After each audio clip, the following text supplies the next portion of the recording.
গাইবান্ধায় হ্যাকারের বাড়ি থেকে সিমসহ ইলেকট্রনিক সরঞ্জাম জব্দ করেছে যৌথ বাহিনী।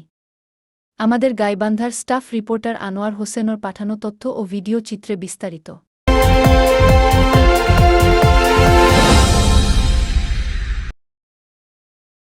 গাইবান্ধার গোবিন্দগঞ্জে সাইবার অপরাধে জড়িত থাকার অভিযোগে ২ হ্যাকারের বাড়িতে অভিযান চালিয়েছে যৌথ বাহিনী। অভিযানে বিপুল সংখ্যক ইলেকট্রনিক সরঞ্জামসহ সিম কার্ড উদ্ধার করা হয়েছে। শনিবার ১৭ মে দুপুরে গোবিন্দগঞ্জ থানার ভারপ্রাপ্ত কর্মকর্তা ওসি বুলবুল ইসলাম বিষয়টি নিশ্চিত করেছেন। এর আগে শুক্রবার ১৬ মে গভীর রাত পর্যন্ত উপজেলার দরবস্ত ইউনিয়নের উত্তরসিঙ্গা গ্রামে এই অভিযান চালিয়ে এসব ইলেকট্রনিক সরঞ্জাম জব্দ করা হয়।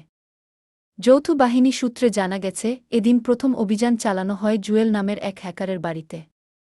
তার ঘর থেকে উদ্ধার করা হয় একটি ল্যাপটপ, ডেস্কটপ কম্পিউটার, অ্যান্ড্রয়েড ও বাটন ফোন সহ শতাধিক সিম কার্ড।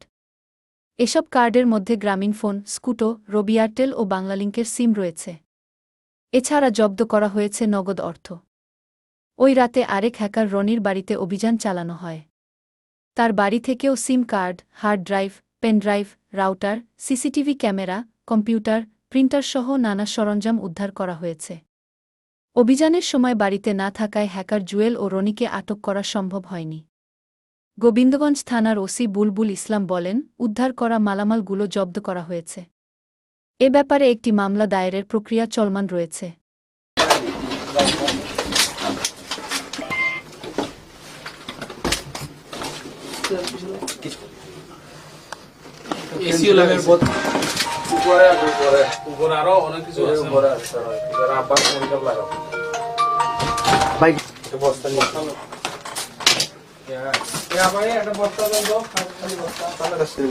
কয়েনেরও তো ব্যবসা আছে, কয়েনেরও ব্যবসা করে।